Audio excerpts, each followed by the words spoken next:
Hey folks, this is Screen Watching. It's our weekly discussion about the things what we've been watching on the screen. My name is Dan Barrett, joined by Simon Foster. Simon, big week on the show. It's a little bit crazy this week, Dan Barrett. Hello to you and hello to all our listeners far and wide. There are a lot of new movies and there are some really interesting television properties that we have to get through. This is a very hectic week. Yeah, we just got into a little bit of a, I don't think tiff is a strong word, but a bit of a verbal tete-a-tete over the fact I had the marvelous Mrs. Maisel on our spreadsheet, emphasis on the word marvelous. And you're like, did we not talk about that last week? And I'm like, Simon, we didn't talk about it last week because there was an embargo that stopped us being able to talk about it in advance. It's all over you. Yeah, it's all over. You'll always be watching a newsletter. You love Mrs. Maisel. I'm astounded. I can't wait to hear your review because I know you're just going to be effusive about it. Yeah, you were critical. You're like, Dan, you're on the payroll. And it's like, yes, I'm on Big Maisel. Maisel dollars. This is not like TV, only better. Television! Teacher, mother! Secret lover. That's it? That's your movie? Well, I said that I had an idea for it.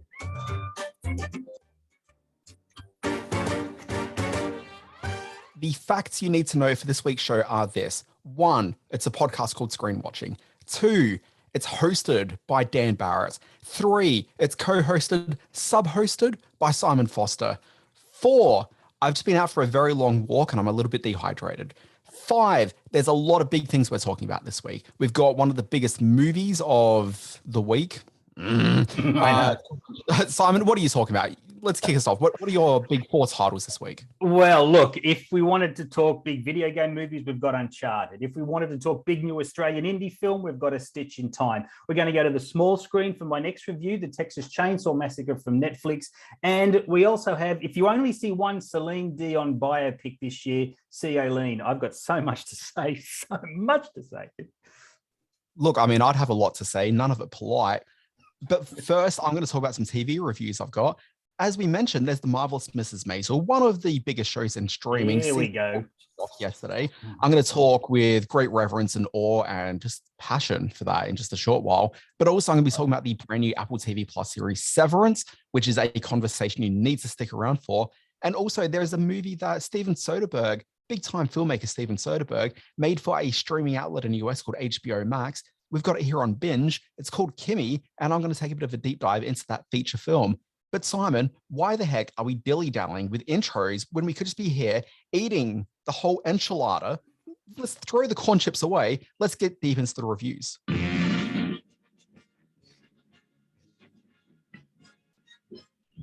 It stinks. Okay, I think the only place to start is with Tom Holland, superstar, household name, Tom Holland, with a little film called Uncharted. The sound clip's coming, Simon, I promise. Yeah, watch this. Button. In here. Why the map? This path Ferdinand Magellan took to sail around the world. You know your history. It's the biggest treasure that's never been found. Short clip, let's go. So I don't claim to be a gamer at all. I vaguely knew Uncharted was a successful video game series and that fans have been frothing at the mouth over a big screen reworking of the adventures of petty crim Nathan Drake and his recruiter, treasure hunter Victor Sully Sullivan. I do know that they haven't been pining for this film, that's fair to say. It's been 20 years since Drake, Spidey himself, Tom Holland, has seen his older brother Sam. So when Sully, played by the aforementioned Mr. Wahlberg, promises both a huge payday and some hope for the bros to reunite, Drake is all in. 2 bejeweled amulets are the keys to a series of adventures. First in the tunnels below San Sebastian, where they are joined by fellow adventurer Chloe Frazier, played by Sophia Ali. Then to the tropical island resting place of the bounty they seek, all this while dodging ruthless billionaire Santiago Moncada, played by Antonio Banderas, and the blade-wielding Braddock, Tati Gabriel. Now, Wikipedia, my go-to source for all information, describes the gameplay as, quote, jumping, swimming, climbing, swinging from ropes, shooting, combat, puzzle solving, driving, boat riding, and other acrobatic actions. Now, in that regard, the film has people doing all those things, but there is little connective tissue between the characters and their actions. Like the game, it feels like Drake and Sully just have to go through this bit to get to that bit. And both Holland and Wahlberg are repeatedly made to look not quite the action film buddies they were paid to be. An obvious template is being employed here to transfer the platform game format into a movie, or at least back into a movie. The game was apparently a riff on globe-hopping adventures like Raiders of the Lost Ark and National Treasure. That partially explains the copy of a copy dullness, a film so relentlessly derivative, so cut from the shop-worn tatty cloth of dozens of better films, it never finds its own reason for being. Instead, it just creaks and groans towards its CGI cartoon conclusion. Now, ultimately, I could care less about this plodding dirge of a film, but I do want to point out the most dispiriting thing about this whole mess. Every villain that is trying to derail our white guy heroes is either A, a woman, and or B, a quote-unquote foreigner. It is wildly ironic that the only references to the action-adventure films of the past that Uncharted mimics with any skill are the ugliest, most outdated elements. This has already gone to the top of my worst film of the year. Okay, I mean, worst film of the year, we're like 5-6 weeks in. So like, let's not be giving the trophies away too much here. It's a start. It's a good start. I didn't hate this movie anywhere near as much as you did. I don't think it's particularly great, but the thing that I really couldn't get away from while watching is how much a kick out of this I would have gotten if I was a 10 to 12-year-old me. Like, this is exactly what I would have enjoyed. It was dumb, silly, it's sort of puzzle type things. I think I would have gone along for the roller coaster that this ride is. The problem is I'm not a 10 or 12-year-old, and I think I've done a little bit more growth since then. Not a lot of growth, but a little bit. And so when I actually come to watching this, like, the film didn't really entertain me in the ways that I would have liked, but I went in there expecting so much worse.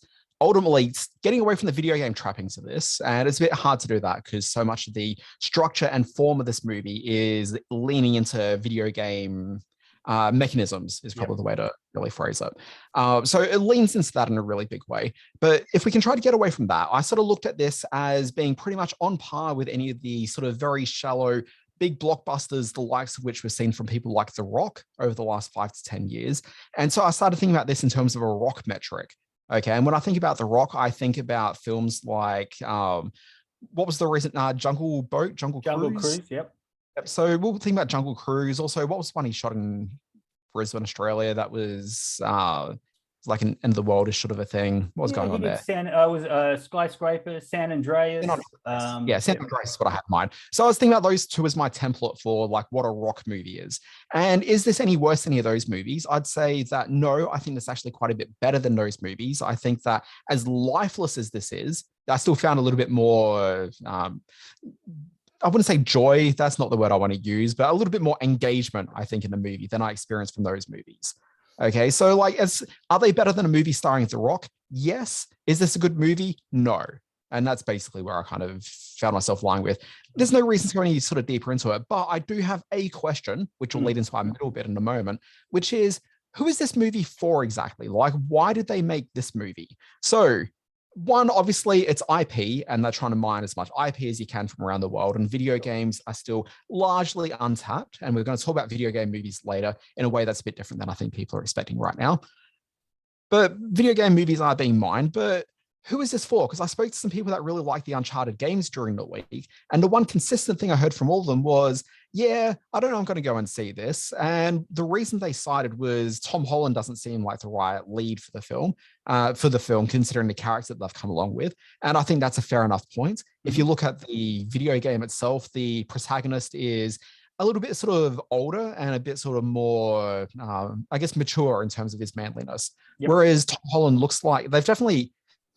So they sort of aged up a little bit in the way that he behaves and mannerisms in this. And I think that's a very conscious sort of point.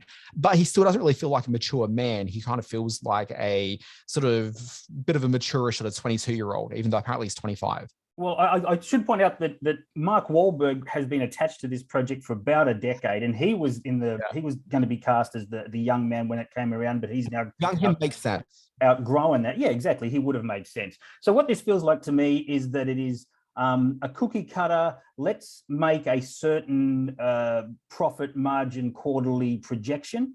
To do that, we need Tom Holland in a part that doesn't suit him. We need big splashy special effects. We need a director who we can boss around. Ruben Fleischer has come on board. There is no directorial style or flourish with this film. Unlike, I think, San Andreas, unlike San Andreas, or unlike Well, not so much Skyscraper. It was a terrible film as well. But this one looks and feels very much as if it's a two-dimensional film, and it is that, of course, but it feels like there's no directorial stamp on any of the action sequences. This is about as generic and as mindless an action film as I've seen in many, many years. And when you start talking about the films that it copies, the National Treasures and those sort of things, they're not classics, but at least they set a certain standard in creating on-screen tension. This is just a monotonous drone of a film that never finds any sort of heart or soul or momentum until it just collapses into a big, loud, derivative CGI mess at the end. Well, I mean, that's the thing that I sort of wanted to get to with the idea of who is this for, because clearly it's not after video game fans. And I do wonder whether video game fans even want to turn out for movies. Like, I don't know if the two are necessarily as complementary as Hollywood seems to think that they are. But then, as you said, like, this is very much something that feels like a bit of a copy of previous films. So it's not really necessarily for a audience that have some sort of level of film literacy. And I'm not necessarily saying that people have to be scholars of film to be able to appreciate the greatness of Uncharted. But like, they're certainly not going for that level, but like even my mum would sit there and go, oh, this kind of feels like that other movie. Like, people have seen movies before, and so they've got literacy around that. So like, it's not even really for that, but like the Uncharted games are games which have kind of ripped off big screen, swashbuckling, like treasure hunting movies and adapted it for a game. So like, this is obviously going to be a copy of a copy of a copy. So who is this for? I don't really understand. I don't think they really came up with a good rationale for it. And you mentioned Ruben Fleischer. I actually think this does look like a Ruben Fleischer movie.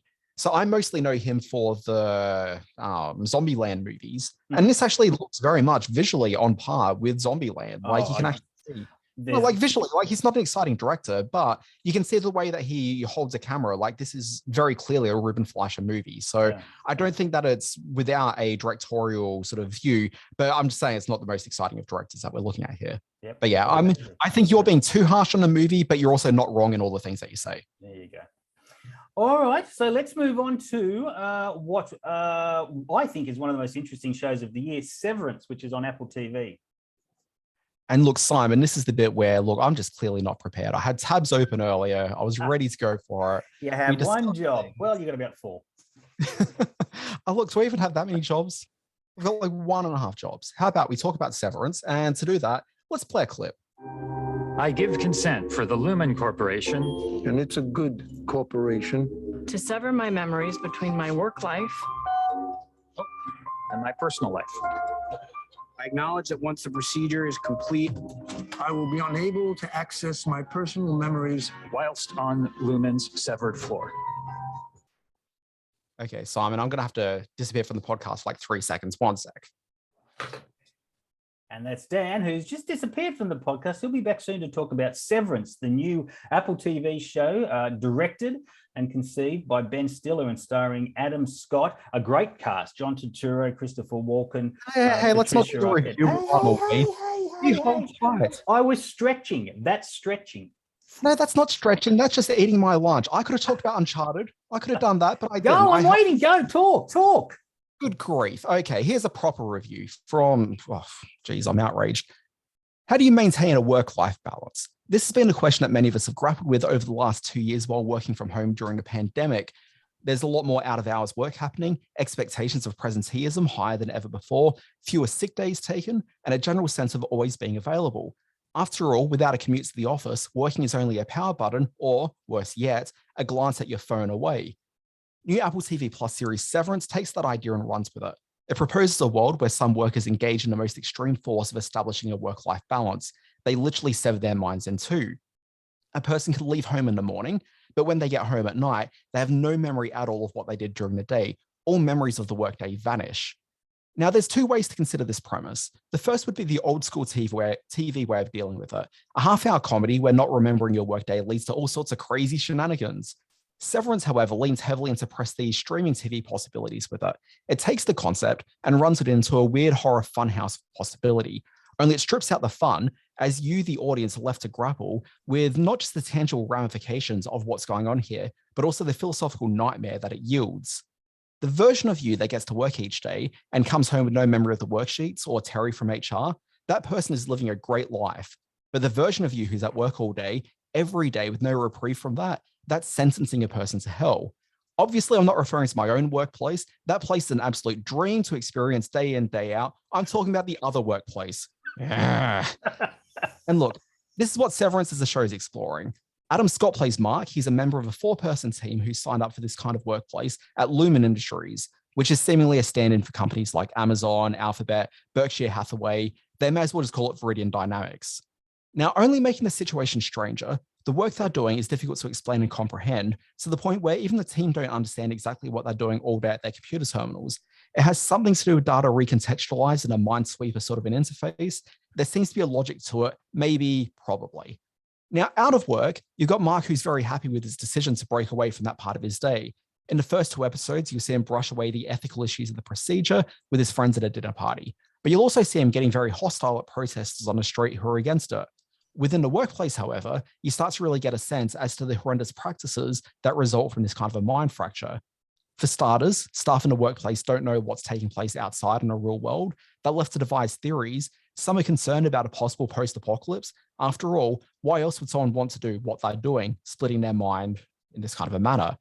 Now, with staff from prevented even leaving the building, they're prevented from having notes to themselves. Employees can't express job dissatisfaction or poor working conditions. This means that people are quite literally working the same dead-end job for years and years and years. It also impacts on workplace friendships, which are even more artificial than those in reality. After all, it's not like anyone's catching up for after-work beers or making genuine connections. Severance makes its message very clear. The best interest of the employee and that of the company that they work for very rarely align. This is a series from writer-creator Dan Erickson and brought to the screen by director Ben Stiller, who does a great job at extracting the dark horror that comes from the existentialist dread that exists within an office environment. At first, the show seems like an odd fit for Stiller, but if you can imagine the director of Cable Guy going off to do his own version of Office Space, suddenly it makes a whole lot more sense.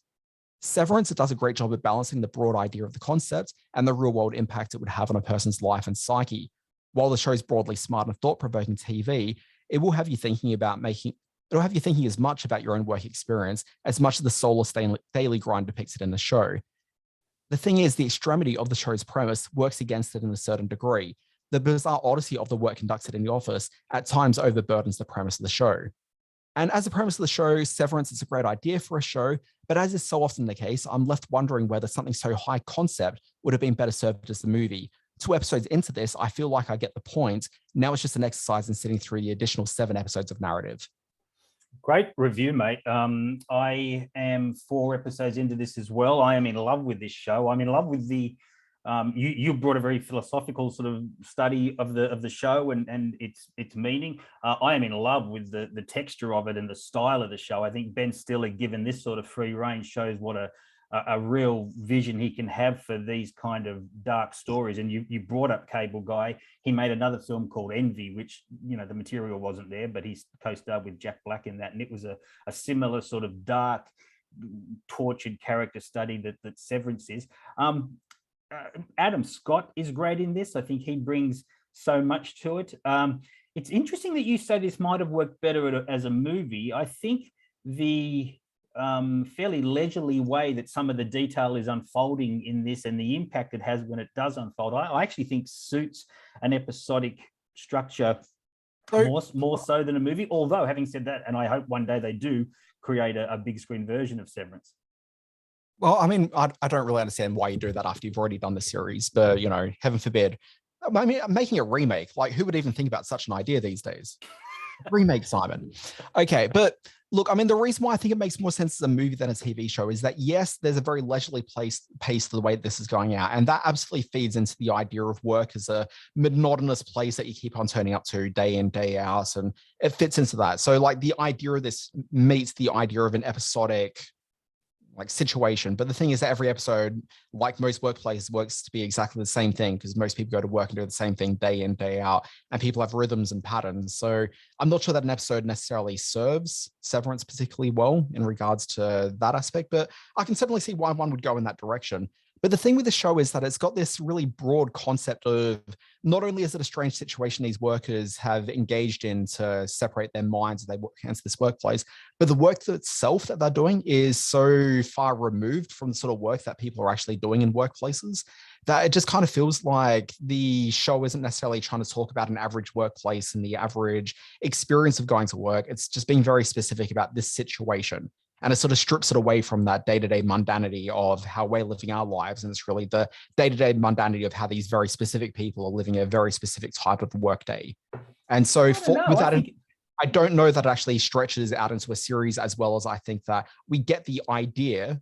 And so I think that maybe extra episodes are kind of just sort of hammering us over the head with it rather than being a tight, concise story in itself. I think it serves the same sort of impact and the same I guess, thematic establishing the themes of the show as the opening scenes of Joe versus the Volcano did when Tom Hanks was in the cellar with Dan Hedaya and with Meg Ryan. I think there's a similarity there. I think that mundanity about which you speak is recognizable even in this very sort of fantasy world structure. And that sense of familiarity is a bit skewy in that they work within this building that is so fragmented. You've got to walk down these vast corridors, which lends itself beautifully to some of the cinematography in this series. These vast corridors to stumble into Christopher Walken in the O&D section and Patricia Arquette's office, which is miles away. So look, there's a touch of Brazil about this concept, and I'm totally hooked. As I say, I'm 4 episodes in and eager to see the rest. So that's on Apple TV at the moment. I guess a thumbs up from you. Oh yeah, no, I'm very enthusiastic about it. But like you mentioned Brazil, like this could be a Brazil for a modern era. Yeah. But it never will be because in this day and age of content glut of just too much TV, like it's going to be watched, it's going to be appreciated, but I doubt it'll ever be rewatched in the way that I think Brazil is because it's a shorter, condensed film. And that's where I think film definitely has a strength over TV, which is that rewatchability aspect. There's the potential for a movie to become a classic in a way that a TV show, as good as the show is, as much as one may love it, I don't think it never really achieve that same stature in one's psyche and one's heart. And we should point out, it maintains, there's a couple of exceptions to the rule, but Apple TV's very high production qualities that they bring to their series as well. Gorgeous looking show. I got to have a look at the Celine Dion thinly veiled biopic called Eileen. Céline, c'est vraiment toi qui chante là-dessus? Aline.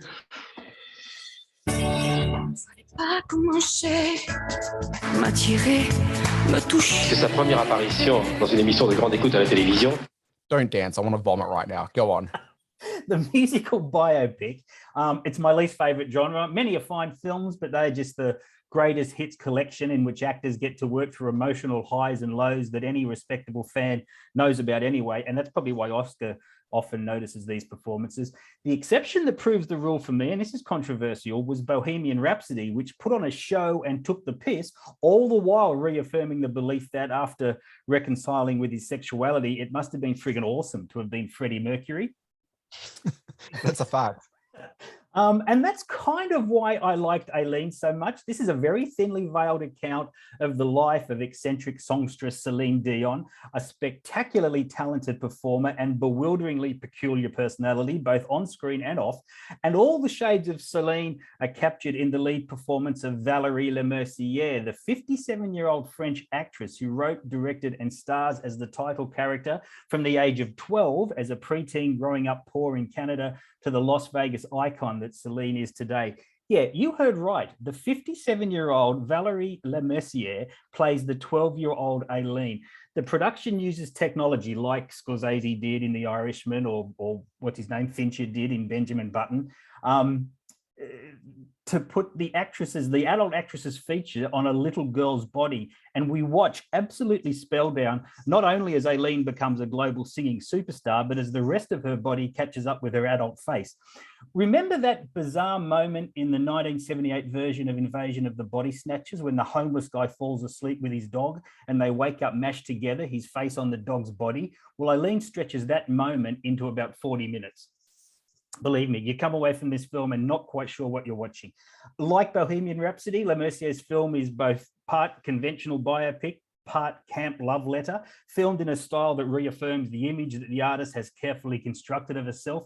It is a singularly fearless vision from Le Mercier, the kind that finds both adoring admirers and scathing detractors, whether bound for awards glory, which it isn't, or midnight movie cultdom, which it probably is. I found CELINE to be an absolute hoot. I'm desperate to do a double feature of this and Dear Evan Hansen based on what you've said. That's a great night at the movies. There's definitely a night at the movies.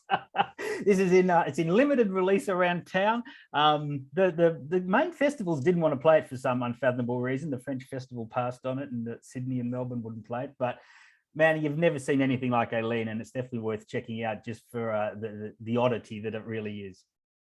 Look, I mean, that sounds like something pretty special. Speaking of the word special, let's use it in a genuine sense of the term. Here's Marvelous Mrs. Maisel, season 4. Mrs. Maisel! Once in a lifetime. We're going out. Where? When I can explore a new and... Where you going? Grab a hat. Do not change your wardrobe. It's fine. Just a hat. It's never just a hat. Simon, it's never just a hat. I think that's important for just life advice, just generally. True. So picking up where season 3 left us, the big question on your mind as you may press play on season 4 will be, what the hell happened in season 3? Do you remember? The last season of the show debuted in December 2019. That was a whole pandemic ago. I've had 3 jobs since then, had a child, moved interstate. There's a lot of time that's passed. And that's the cloud that overwhelms the first episode back. So much of your time will be spent trying to recall what the various plot strands are of the series. Creator Amy Sherman-Palladino writes and directs the return episode, and she'll make it easy enough for you to be able to catch up. When I say she will, I mean she does. Like, I've seen it. Like, it's true. You'll be confused by some of the elements. Do you remember that Joel's now running a nightclub in Chinatown above an illegal gambling hall? I didn't.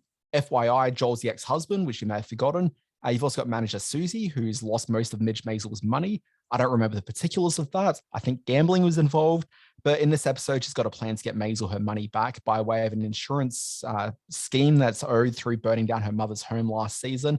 Yeah, that's a thing that I sort of recall happened, maybe. Last season, so much of it was based around the rise of Maisel's career. After a setback as an opening act for heritage comedy act Sophie Lennon on a European tour in season 2, Midge found success out on the road traveling with the musical act Shy Baldwin throughout season 3, only to flame out once again at the end of the season as she let her loose lips reveal a little bit too much about Shy Baldwin and his sexual preferences in front of a large audience. Now, frustratingly, the show presents her outing of a man on stage at the end of the 1950s as not being that big a deal and that she did nothing wrong, when in fact she did something terribly wrong, and the show never takes the time to acknowledge that. The first episode back this season, it establishes a new status quo for the series, which highlights that there's been a much larger arc at play throughout the entire series as a whole. Lenny Bruce, who's popped in and out of the show as a mentor for Maisel since the first episode. Lenny Bruce has popped in and out of the show as a mentor since the first episode, but it's only now with season 4 that his value and his presence in the show really comes to the forefront. Maisel, having been dumped by Shy Baldwin's tour for speaking her mind, decides now to go full Lenny Bruce and pivot her act into complete honesty, saying anything that's on her mind. And look, I'm going to be frank, I'm a huge fan of Amy Sherman-Palladino, but I hit play out of this out of more of a feeling of obligation than I did excitement. There's a combination of having been away from the show for so long, and that also, while I quite like the show, my connection to it simply isn't as strong as with her previous shows, Gilmore Girls, and especially Bunheads. But I'm really glad that I did press play. This is a bold, ambitious comedy, and the season looks like it's set to be creatively bolder than it has been in previous seasons. And on that, I want to leave you with 2 bits of advice. 1, the show is going out weekly in 2-episode chunks rather than the previous seasons that release all the full season at once. This gives you plenty of time to go and watch the season 3 finale before pressing play on season 4. I think you'll be really glad that you did. 2, my second bit of advice is to ignore my first bit of advice. You're really not doing anything of consequence. You know it, I know it. Why not go back and just rewatch the whole show from the start before you watch season 4? You'll get through it all in about 2, 3, 4 weeks tops. You'll be caught up mid-season and you'll be able to keep up with the weekly rollout of this season. It feels to me like the show is starting to tip its hand a little bit in terms of the series' long arc for Maisel and how it's tied to a relationship with Lenny Bruce, who's been an instrumental figure in the show since the very beginning of episode 1. I can't help but the payoff for this will be so much stronger the more intimate you are with the show. Maisel season 4, if you haven't been watching the show, don't jump in on season 4. That's ridiculous, and nobody does that on TV anymore anyway. But fans of the show will be very happy to be back in the world of Maisel. I was happy to be back in the world of Maisel, and I'm very much enjoying going back and rewatching all the previous seasons before I hit play on the next episode, because I think that's just a smart thing to do, and I know I'm going to have a great time doing it. You're talking to me, aren't you? You want me to go and watch all first 3 seasons. I've got you in one ear. I've got my wife in the other saying how much I love this show. And I've never seen an episode of The Marvelous Mrs. Maisel. So, you know what? Maybe I will. Maybe I'll go back and watch the first 3 seasons and then come to season 4 fresh. And I might become a Maisel file as you and my better half is. So great review. I mean, you talk it up and it's won awards. So there's a lot to recommend The Marvelous Mrs. Maisel. Look, the thing with Maisel and Gilmore Girls and Bunheads is that this is almost a singular vision, in that you've got Amy Sherman-Palladino as showrunner, and through her previous series and now, she works very much in lockstep with her husband, Daniel Palladino. And the two of them have a lot of very shared interests. Dan Palladino has maybe a bit more of a taste of the absurd and sort of leans into pop culture a little bit more than Amy does, but she's just as guilty of that as well. And I've never seen a worth keeping in mind with Maisel. Pretty much the way they structure it is that Amy Sherman-Palladino writes and directs every episode of the show, except the episodes that she doesn't write and direct, Dan Palladino writes and directs all those episodes. So this is a very singular vision from both a writing and directorial standpoint shared across these two creators, of whom probably is in lockstep as the Coen brothers ever were, I guess is maybe the only point of comparison I could really use here. But like, this is their vision. And on Gilmore Girls, they had different writers and different directors. On Bunheads, they started to get more into this idea of the two of them sort of just working together. But Maisel is the first series where it really is a pure creative vision. And that's exciting for that. Like, they've been given the money that they've got in the show. Simon, I know you haven't watched the show. This is a glorious, big budget looking show that is set in the 50s and has all the accoutrements to like really sort of back that up. Not only is set dressing like authentic to, you know, the era, but there's scenes, Simon, where they walk out on the street and the biggest budget movies you've seen where you see like all the old timey cars and stuff, like that is very much on display here for scenes that take no more than like 1 or 2 seconds.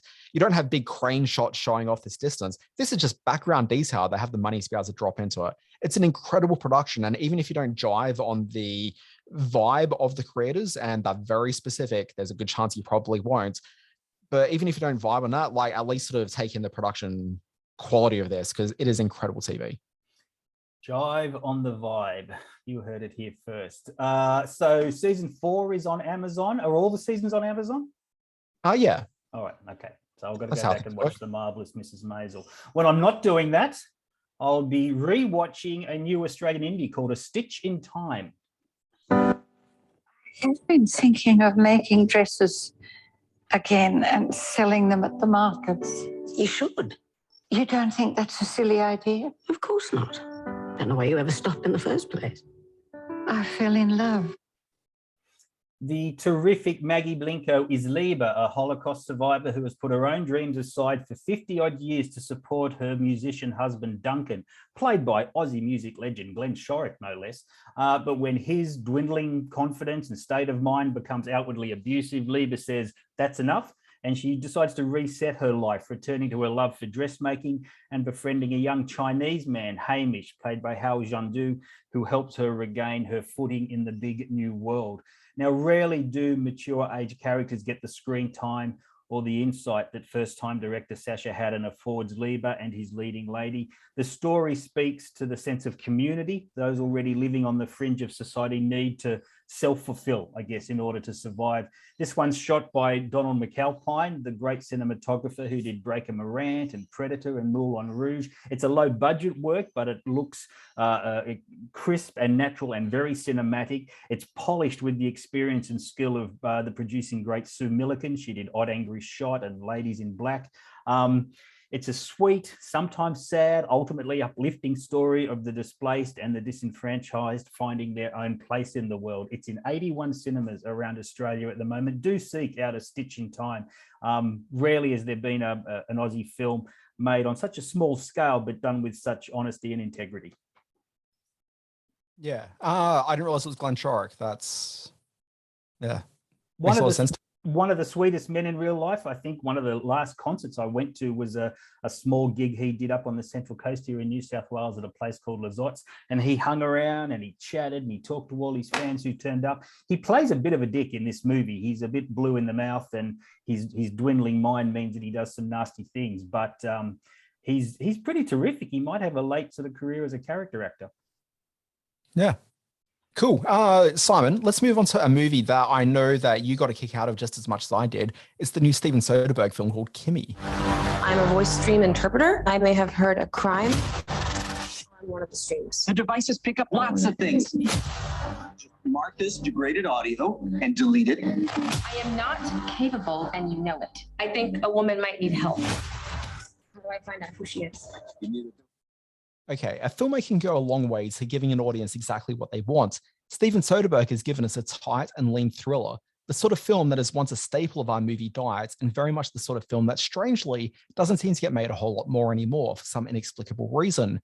Here we've got Zoe Kravitz playing a woman who works for a technology company that sells a conversational speaker called Kimmy. Just like a Google Home speaker or Amazon's Alexa. Sorry, it is just like, sorry, I need to learn how to actually write, Simon. This is a real problem for me. Or at least learn how to read words which I put on a screen. So Kimmy is just like a Google Home speaker or Amazon's Alexa. Her job for the company is to listen to the recordings from the device in which a conversation with a customer has gone badly and determine what's gone wrong. Now, why didn't the person using the device get the answer they were after? She has that question. She then goes and identifies the problem and closes the case. This is an actual job that exists, but I don't think there's that many people in the world who are actually doing that IRL, who are also living in very large warehouse apartments in San Francisco. Movies. So one day the Kravitz character, Angela, she hears something strange on a recording. It's a murder. And when she reports that she has a sensitive recording to her employers, they start reacting badly. What has Angela stumbled onto? The gimmick of Kimmy is that Angela has psychological trauma stemming from a sexual assault she once experienced, and she now has difficulty leaving her home. To go into the offices of her employer to deliver them the recording takes all of her strength, and that's before she's confronted by an employer who's clearly up to something and the heavies who are dispatched to silence her. This is a fun, tight 89-minute suspenseful thriller. Kravitz makes her a really appealing lead, and she's surrounded by a really unexpected cast ranging from known actors like Rita Wilson and Robin Givens to familiar faces like Devin Ratray. Yeah, that's right, the guy that played Buzz in Home Alone. And then there's also some really out-of-the-box unusual choices like comedians Andy Daly and David Wayne. And then there's also a major role for theatrical magician Derek Delgadio playing the CEO of the company. Soderbergh is in crowd pleaser mode with this one and has delivered an efficient, sophisticated thriller which really builds nicely to a fun, cathartic final act. It's no surprise to realize that the author of the screenplay was David Koepp, the writer-director of so many memorable Hollywood thrillers from the 90s and early 2000s, with films like Panic Room, Mission Impossible, Jurassic Park, Toy Soldiers, and so many more under his belt. I had a blast watching Kimmy, so much so that I actually watched it twice during the week. I genuinely miss this kind of movie, smart adult thrillers. It's a genuinely bizarre notion to me that we don't see more of this kind of film being made, especially in this era of streaming services, and hopefully Kimmy changes that. Yeah, 100% agree. This was a blast to watch. Soderbergh at his most freewheeling and his most creative, and it's all in the service of, I guess, a Rear Window style structure, but it's made very modern and very believable. I think Soderbergh has done some of his best work here, and you're right. I'd like to see this sort of stuff back in cinemas or more of it on the streaming platforms, and maybe if directors like Soderbergh, of the stature of Soderbergh, sort of re-embrace this kind of storytelling, we'll see that. So yeah, terrific film. Absolutely recommend it. You mentioned Rear Window, and look, that's the obvious point of comparison. Yeah. But the thing that I kept on thinking about was, I don't actually know the name of the movie. There's an Audrey Hepburn movie where she plays a blind woman. That's Wait Until Dark. Wait Until Dark, yeah. Like, to me, that's kind of what this film is. It's a woman who is so stunted physically. I mean, this is really psychological trauma, but it stops her from really being able to engage and be her real physical self out in the world because she is so psychologically just tormented by the events that had happened to her. And it feels very much like she's facing those same limitations that Audrey Hepburn felt in that film. Yes, speaking of terrific thrillers, I got to see the new Netflix horror movie Texas Chainsaw Massacre. So Harlow is a ghost town. We have a vision for this place. All it needs is young blood. I don't want to live here. This is a chance for people to start fresh somewhere safe. Leatherface returns in what is being touted as the spiritual sequel to the late Tobe Hooper's 1974 masterpiece. Don't do the math. If you do, that makes the chainsaw-wielding bad guy a very spry 70 or thereafter. Given some of the and it's ridiculous. Go on. Given some of the muscular action and physical dexterity he exhibits in offing the latest cast of annoying 20-somethings, life as a disgusting shut-in clearly has its perks. The pot-smoking combi kids of the first film have been replaced by upwardly mobile, idealistic millennials whose vision is to rejuvenate the decrepit ghost town of Harlow and turn it into the next Portland. Now, Dante, played by Jacob Littlemore, his girlfriend Ruth, Nell Hudson, and driven capitalist Melody, Sarah Yarkin, have the plan. Melody's sister Lila, played by Elsie Fisher, who I remember from a few years ago in the great film 8th Grade, she's in the grip of PTSD, having survived the school shooting. She's along for the ride as well. That's a big mistake. The group land in Harlow just ahead of a busload of douchey investors, everyone obviously lining up to be blade fodder.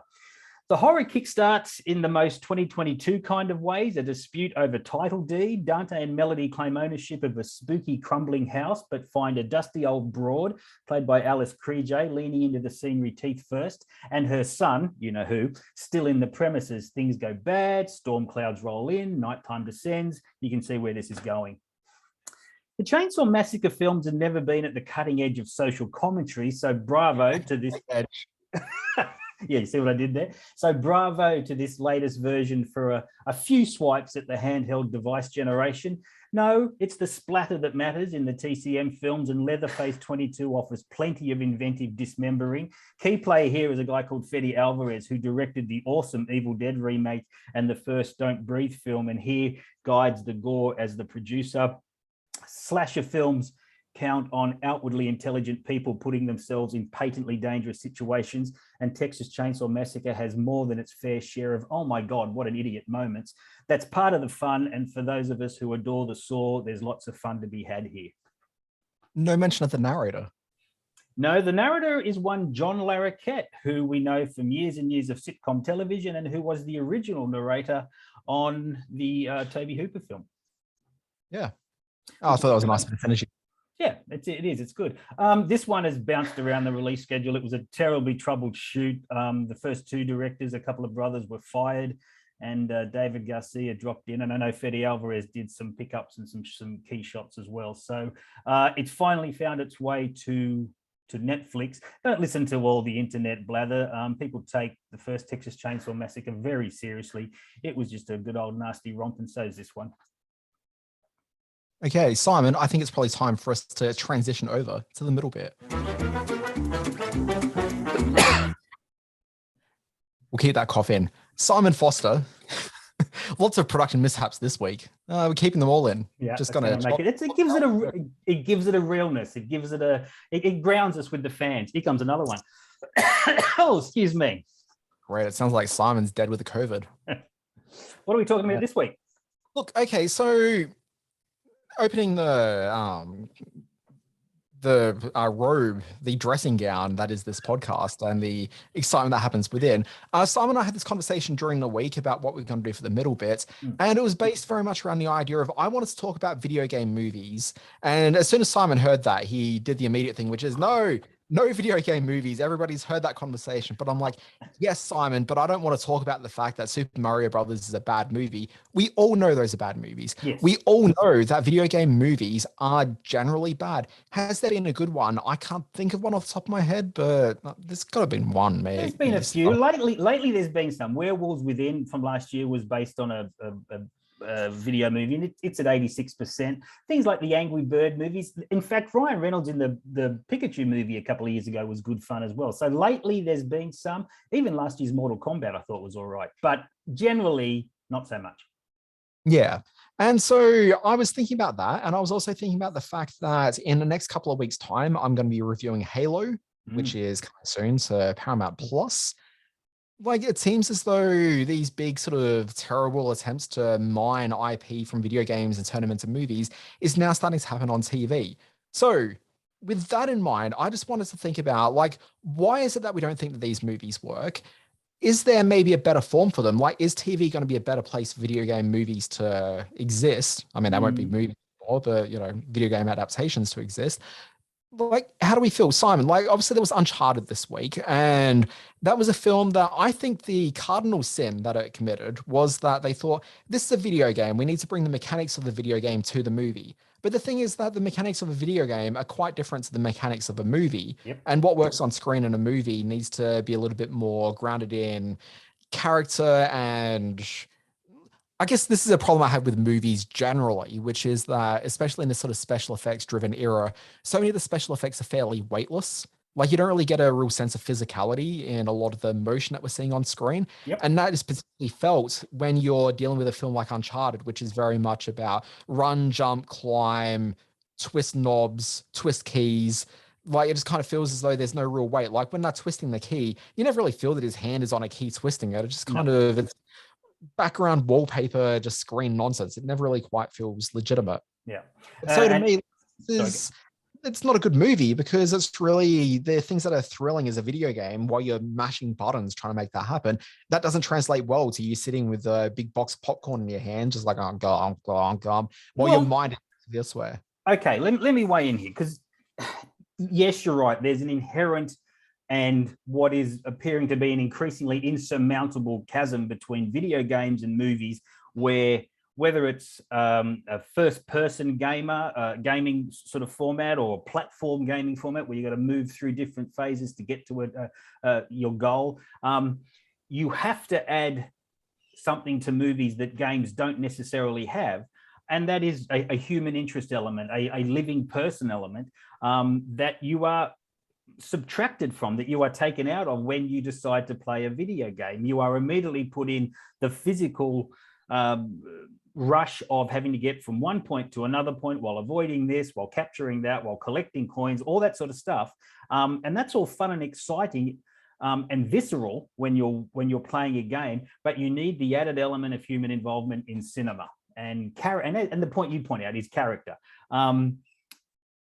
Finding that in a straight adaptation of a video game is particularly tough. It's tough doing it in any script. There are plenty of movies not based on video games which don't have good character definition either. But to find a way of doing that in video game adaptations, pleasing both the movie watcher, i.e. me, and the game player, i.e. other people, is a really tough ask. And I mean, I mentioned Werewolves Within. It did it by almost jettisoning, just taking the adaptation of the game in name only and jettisoning everything else.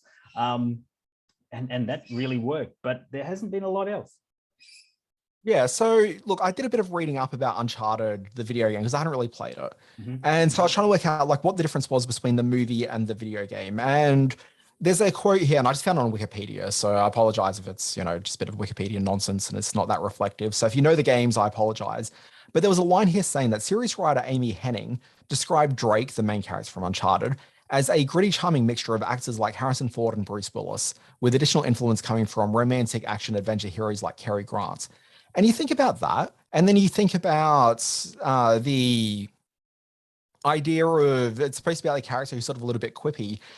And why not just make a movie like Die Hard with the Drake character who's going along actually feeling like an adult man, and like just look at Die Hard as your template. Like, don't necessarily look at the video game as your template, because the video game is based on like this other sort of movie sensation. Like, why not sort of just take these story elements from Uncharted, but then also take your execution from the movies that Uncharted so heavily rooted in? Like, why not just embrace it that way?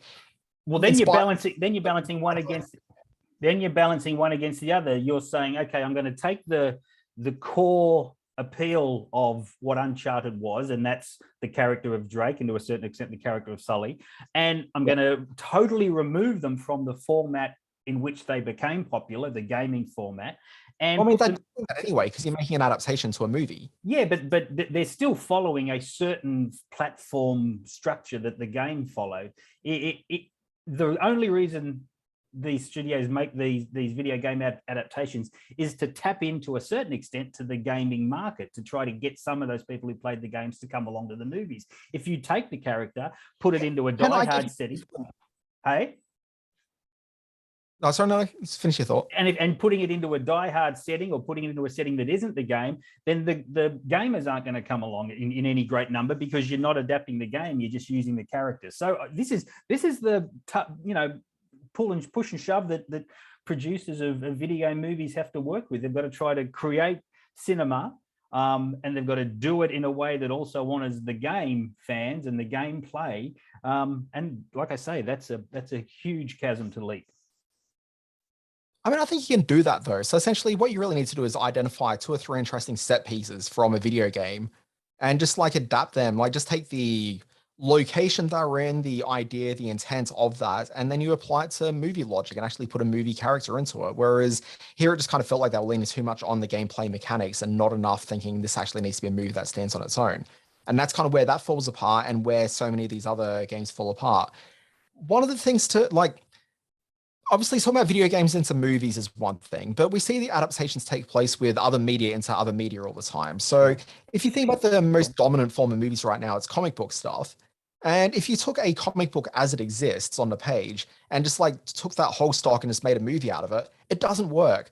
Comic books have inherently silly logic to them at times that requires, like a comic page is generally, we'll say 6 panels on a page, sometimes more, sometimes less, but 6 panels on a page, and you as a reader of a comic book needs to pick up that page and you are placing so much more of filling in the gaps between panel to panel so that the story makes sense. Like you are bringing a lot of yourself here to make leaps of assumption and just follow logic through to make that story come alive on the page. So when Marvel have been successful in terms of making the many, many movies I've made now, well, that's like 28, something like that. The thing they've been very successful with is taking elements from the comic books and making them make sense to a movie audience. If you read a comic and then see the characters on the screen, they're not really the same characters anymore. Like they have been adapted to make sense on the screen. And so that just isn't happening in these video game adaptations. Uncharted, very guilty of this, but I haven't seen that many video games that actually took the spirit of intent of the game and brought that to life on the screen. And that's from recent things like now to obvious turkeys like Super Mario Brothers, or even, I remember Doom back in the day. They took the visual aesthetic of the video game with first person moving through a whole bunch of rooms, but it didn't really do anything interesting with it outside of that. You've raised a really interesting point in that adapting comics or books to the big screen has generally been successful, and that leap from a person's imagination, you know, whether it's been reading a book or reading a comic book or a graphic novel, we should call them. Simon, they're still books. They have to go. There's a big leap to make it to the big screen. And there's a certain, what am I trying to say here? There's a certain leeway that can be given to filmmakers and directors and to stars to come along, like, you know, Robert Downey Jr. is now Iron Man and Chris Evans is now Captain America. And they're very legitimate personifications of these things that are conjured in our own minds when we read books. When you're playing a game, you are invested in the gameplay, in the action, and it's such a razor's edge that filmmakers have to walk to capture that sensation that game players have and the investment that game players physically put into playing a game, and then ask a movie to achieve that as well. So I think it's a unique modern movie making conundrum that Hollywood finds itself in. They've got this, you know, these billion-dollar properties like Uncharted, like Prince of Persia, like Final Fantasy, like Tomb Raider, that are churning over billions of dollars, but they're just proving so tough to turn into satisfying films. There's also the toxic nature of fandom and of the web and of how very quickly ill will can be generated for what can be very good films. And can shut them down. So it's a huge leap to make. There's also the other element you can go down when you take a property like Sonic the Hedgehog, use the technology to create a cartoon character, and then whack in there a big comic force like Jim Carrey to lift the film to another level. So you're taking the essential quality, bringing to it a star and his fans, and they did that with the Pokemon Detective Pikachu film as well with Ryan Reynolds. So not impossible, but it's a complex world. Yeah, and so I guess the thing about things like Halo, which is coming soon, and the idea is TV a better mode for this. And like one of the things I'm very concerned about is I love the Red Dead Redemption games, and that's an Old West story. But so much of what I love about them is taking ideas that we've seen in movies and Western fiction, like Western's fiction, as opposed to Western, the sphere of cultural emphasis. Anyway, yeah.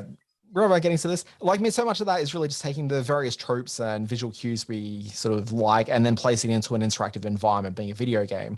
And that kind of, it feels kind of episodic in that you're roaming around like a big land, and so you're getting into like episodic adventures around the place. So I'm wondering whether or not the idea of a weekly story for Halo kind of allows it to, you know, explore that world in a way that I just don't think you maybe can when you're trapped by a 2-hour movie. Yeah, sure. In a way that I think Severance works better as a movie, but maybe these video games actually work better as TV series adaptations because you have that episodic element to it all. Yeah, I think you're right. Well, we can't end a discussion like this without weighing in on our favorite and least favorite comic book movies. Video game movies. I mean, I haven't seen one I like. I can tell you what the worst one was. The worst one was, gosh, what's the name of the game? It's what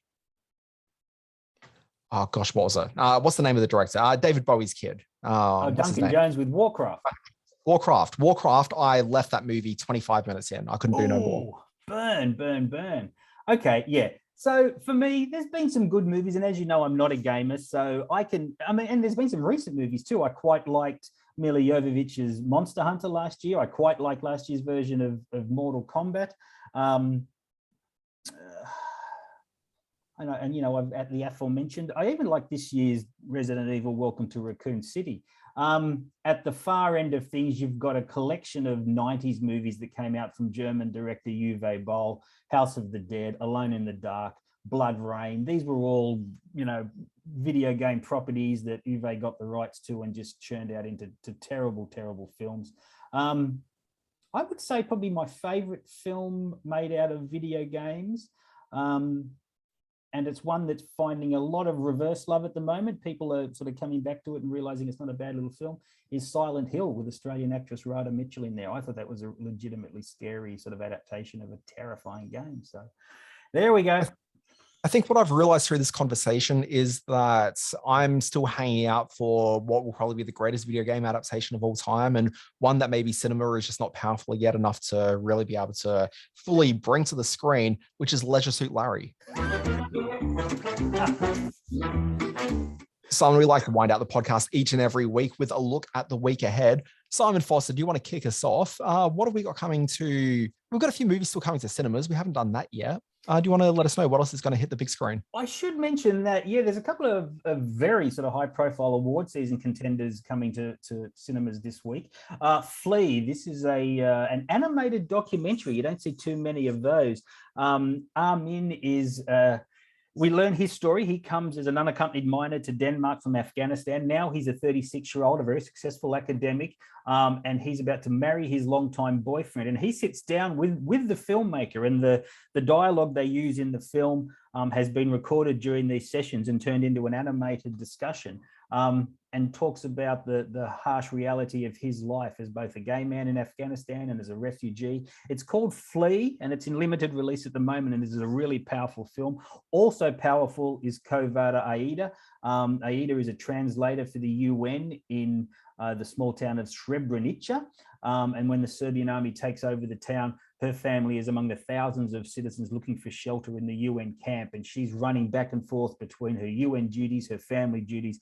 This is an anxiety-inducing film, and a very sad one as well, but it's definitely worth seeing. And Joaquin Phoenix is back in cinemas with the Mike Mills movie, Come On, Come On. Beautifully shot in black and white. It's really about the story between a man and his nephew and how they can find some meaning to life together. Looking forward to seeing this one. Haven't seen it yet, but it's Joaquin Phoenix was high on everyone's list of really, or won't he get nominated? He didn't, but it's probably worth seeing his film anyway. It's called Come On, Come On in limited release. So those are the movies that are on a big screen at the moment, but there's some movies coming this week to the smaller screen. What have we got ahead? Debuting on streaming this week, go to the Shudder horror channel for this terrific film called Hellbender, the story of a mother and a daughter who have created music as their own heavy metal band called Hellbender, but she locks this girl into a life high in the mountains, and the girl decides to get free, and horrific demonic kinds of things start to happen when she's unleashed upon the world. And over on the I Wonder platform is a documentary called A Song Called Hate. This is the story of how Iceland's entry into the Eurovision Song Contest set out to use Tel Aviv's hosting of the 2019 event to draw attention to the Israeli-Palestinian conflict. And it's all about the opposition, the hostility, and the intimidation that the band went through as part of the stance that they took. It's called A Song Called Hate, and it's on the I Wonder doco platform from February 25.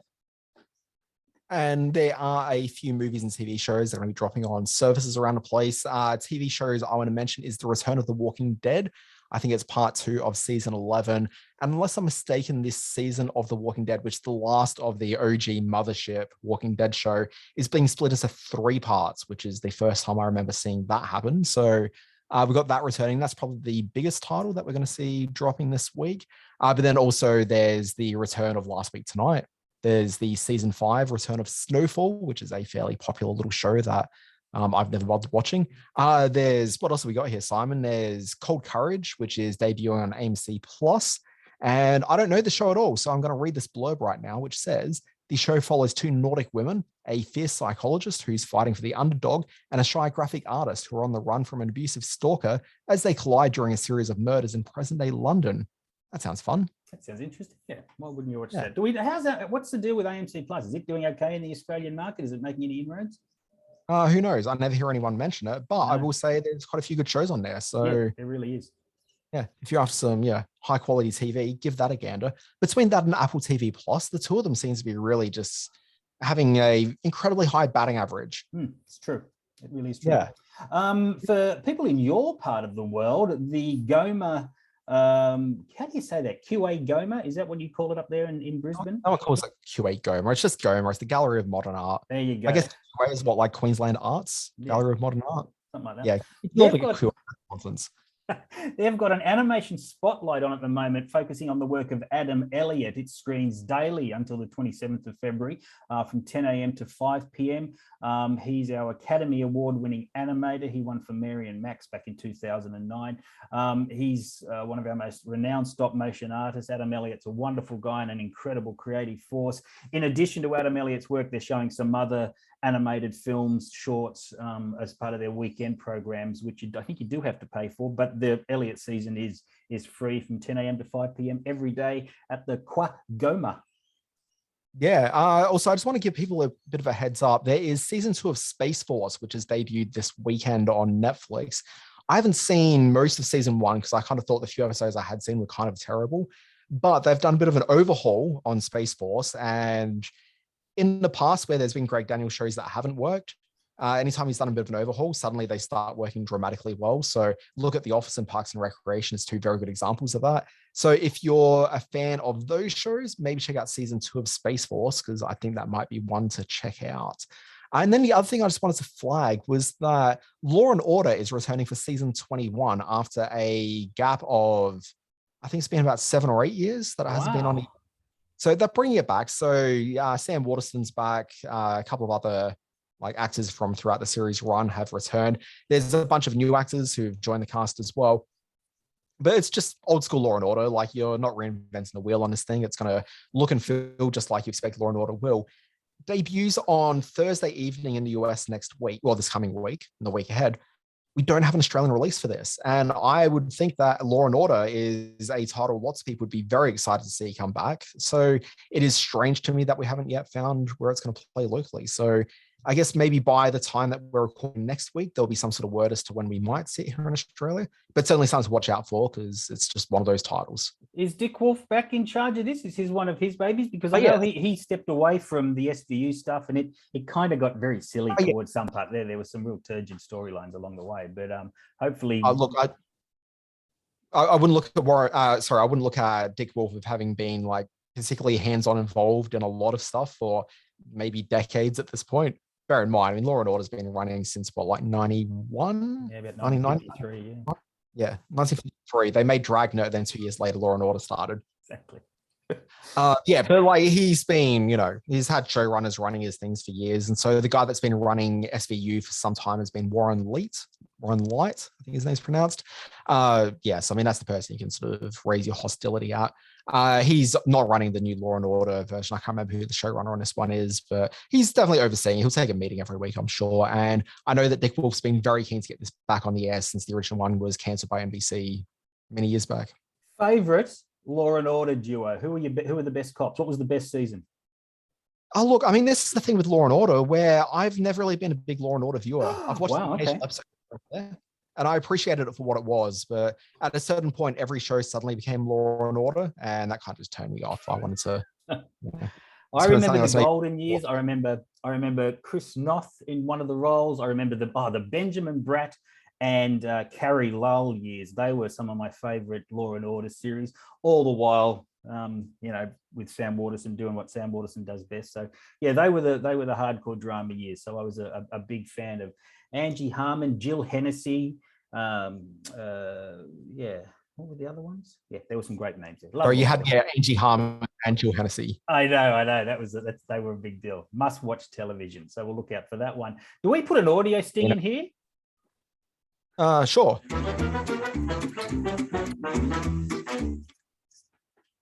Simon, shall we celebrate the anniversary dates that we've got here? This week in history is what we've branded it as. That's sure, what the run sheet that. says. February 19, 2008, Toshiba announced the recall of its HD DVD video format, ending the format war and handing the crown to Sony's Blu-ray disc. All hail physical media. Look, Simon, I just moved house recently, and I will say the thing that was probably the biggest hindrance in my moving was the physical media items that I still have floating around my house. Yes, I know. Yeah, it's tough. It slows us all down. February 20. You go. February 20, 2015, Kristen Stewart became the first American actress to win it was Best Supporting Actress of Clouds of Sils Maria. Different Caesar. I got distracted. You did. February 22, 1934, Frank Capra's It Happened One Night with Clark Gable and Claudette Colbert premieres. It went on to win the Big Five Academy Awards: Picture, Director, Actor, Actress, and Screenplay. Now, here's a bit of a trivia. 43 movies have been nominated for the Big Five in a single year. Only 3 have won all 5 of those categories. What are the other 2? This has put you on the spot, hasn't it? Mr. I know everything about the Academy Awards. I'm not sure if I've ever really purported that, but I mean, I'm trying to think. Like, I kind of feel like Titanic, but I don't think that would have won for screenplay. Nope. I can imagine a scenario didn't win for actor. Leo didn't win for actor. Okay, that's fine. I'm okay with that. I mean, it wasn't Avatar, which is disappointing. No. And I'm trying to throw out the James Bond movies now. Do you want the years? I'll give you the years. 75. Yeah, okay. And 90. 91. So that's probably The Silence of the Lambs. That was the other one. That won the Big Five. And 75. When did those airport movies come out? Well, about then, but they didn't win it. Well, yeah, they did win an Oscar, actually. They did. I think they won a supporting for one of the ladies. No, the other film was One Flew Over the Cuckoo's Nest. Won the Big Five. They're the only 2 other movies: Silence of the Lambs and One Flew Over the Cuckoo's Nest, in addition to It Happened One Night. So good for them. Yeah, February 24, 1989, stalker Margaret Ray was found in David Letterman's home. She claimed to be his wife. Spoiler alert, she was not. No, she was just some nut job who was found in his house. Birthday sting. Sorry, I'm looking for the button. No, not happy birthday. No, not that. Please, no. Not happy birthday. Simon could be not more pleased that exists. February 19, 2004, Millie Bobby Brown from Stranger Things and that last Godzilla movie that was awful, was born in Spain. Gail Gordon, who we all know from The Lucy Show and Here's Lucy, February 20, 1906. He died in 1995. A very funny comic actor. Yeah. Melanie Lawrence was born February 21, 1983. People would know her from Inglourious Bastards. And you can watch Simon's interview with Melanie over on our YouTube channel. She was born in Paris, France. February 22, 1959, Kyle MacLachlan, Blue Velvet, Dune, Twin Peaks. We'll never forget him in Twin Peaks. He was born in Yakima, Washington, and I've left this one just for you. Sorry, I switched screens. Where are we at? Oh, no, I'm Do not it. doing this. Do it. I'm not Do your it. monkey. No, Do it. I'm not gonna. Happy birthday, Josh Gad. You're not a fan. February 23, 1981. He was good in Frozen. Sorry, I was playing I didn't really hear what you had to say. Yeah, I know. Let's do some trivia instead, Simon. If you're going to hit me with Oscars trivia, yeah, you mentioned 2 Lucy shows that Gal Gordon was in. What was the third one? What did I say they were? The Lucy Show, Here's Lucy, and Here's Lucy. This is good podcast. And sorry, I just want to say, starred in it, starring role, and not just a guest appearance. Oh, okay. No, I'm This has technically been in all. I do not know. And he was J.K. Simmons in the movie recently, wasn't he? Was that him? That was. No. Oh, okay. No. I'm all confused now. He was a writer. Okay, I don't know. What's the other show? Okay, so Gal Gordon, you mentioned that he was in the Lucy Show, and what's it? The Lucy Show and Here's Lucy. Yep. Here's Lucy being the show that I know her best from, which is Not the Common Experience. He did make an appearance in I Love Lucy, but he was a regular performer in. Well, yeah, but he made a guest appearance there, but he was a regular performer in Life with Lucy, which was the final Lucy show. Wow, I don't think I ever saw Life with Lucy. I think it got cancelled after 13 episodes. Wow. But the gentleman you were thinking of from I Love Lucy, that was played by J.K. Simmons, was William Frawley. You're absolutely right. Okay. Yeah. Okay, that brings us to an end of a fairly hectic screen watching. Simon Foster, I think it's probably time that we get out of here on what I think has been the longest screen running to date. That's probably not true. It could be. It's been good, though. It's been fun. A lot of reviews, though. A lot of stuff to talk about this week. Do your sign off. Yeah, all right. Folks, thanks for listening to Screen Watching. My name is Dan Barrett. You can find me on Twitter at the Dan Barrett. You can start your day with my free newsletter. It's called Always Be Watching. That is located on the internet at alwaysbewatching.com. It has the big stories of TV, streaming, and film. And on Fridays, also on the internet, you've got the Always Be Streaming newsletter. It recounts the big shows that launch that very week. I'm on the Twitter at Simon R. Foster1. My words are over at Screenspace, screen-space.net. The Screen Watching Facebook page is full of all sorts of new trailers and content always being stocked up. You can see a lot of our videos from the YouTube channel. They're always shared to the Facebook page. Do go to the YouTube channel where you can see our interview with Sasha Hayden, the writer and director of A Stitch in Time. Yeah, I think Simon's got his repository of OnlyFans videos that he has been distributing on that channel as well. So be sure to check that out. Meanwhile, if you like this podcast, follow Screen Watching via your favorite podcast app. Load it up now, hit the follow or subscribe button, and let the podcast just keep on coming on in. Coming on in. Thank you, mate. Always a joy. Okay, it's been a pleasure. We've got no outro theme, so let's dance. Simon, it's been a pleasure. Let's get out of here.